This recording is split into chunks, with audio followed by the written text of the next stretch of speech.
Part of living with COVID means living with new variants and subvariants. Our world-class health surveillance operations are currently keeping a close watch on a subvariant of Omicron called BA2, which the UK Health Security Agency has marked as a variant under investigation, one below a variant of concern. 1,072 genomically confirmed cases of BA2 have been identified in England, while early data from Denmark suggests that BA2 may be more transmissible. There is currently no evidence that it is any more severe. In addition, an initial analysis of vaccine effectiveness against BA2 reveals a similar level of protection to symptomatic infection compared to BA1, the original variant of Omicron. In December, I argued, and this House overwhelmingly agreed, that the weight of clinical evidence in favour of vaccination as a condition of deployment outweighed the risks to the workforce. It was the right policy at the time, supported by the clinical evidence, and the government makes no apology for it.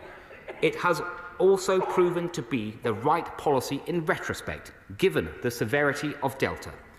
Since we launched the consultation on vaccination as a condition of deployment in the NHS and wider social care settings in September, there has been a net increase of 127,000 people working across the NHS who have done the right thing and got jabbed, becoming part of the 19 out of 20 NHS workers who have done their professional duty.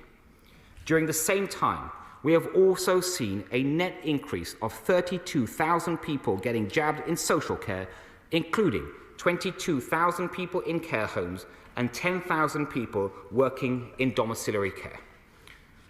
Given that Delta has been replaced, it's only right that our policy on vaccination as a condition of deployment is reviewed. So I ask for fresh advice, including from the UK Health Security Agency and England's Chief Medical Officer. Omicron's increased infectiousness means that at the peak of the recent winter spike, 1 in 15 people had a COVID-19 infection, according to the ONS.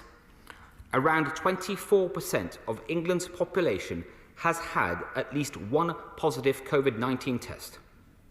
And as of today in England, 84% of people over 12 have had a primary course of COVID-19 vaccines, and 64% have been boosted, including over 90% of over 50s.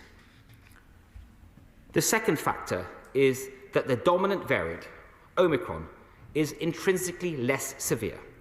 When taken together with the first factor, that we now have greater population protection, the evidence shows that the risk of presentation to emergency care or hospital admission with Omicron is approximately half of that for Delta. Given these dramatic changes, it is not only right but responsible to revisit the balance of risks and opportunities that guided our original decision last year. While vaccination remains our very best line of defence against COVID-19, I believe that it is no longer proportionate to require vaccination as a condition of deployment through statute. So, Madam Deputy Speaker, today I am announcing that we will launch a consultation on ending vaccination as a condition of deployment in health and all social care settings. Subject to the responses and the will of this House, the Government will revoke the regulations. First, I have written to professional regulators operating across health to ask them to urgently review current guidance to registrants on vaccinations, including COVID-19, to emphasise their professional responsibilities in this area.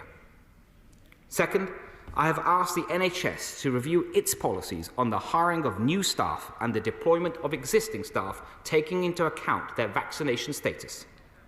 And third, I've asked my officials to consult on updating my department's code of practice, which applies to all CQC registered providers of all healthcare and social care settings in England. They will consult on strengthening requirements in relation to COVID-19, including reflecting the latest advice on infection protection control.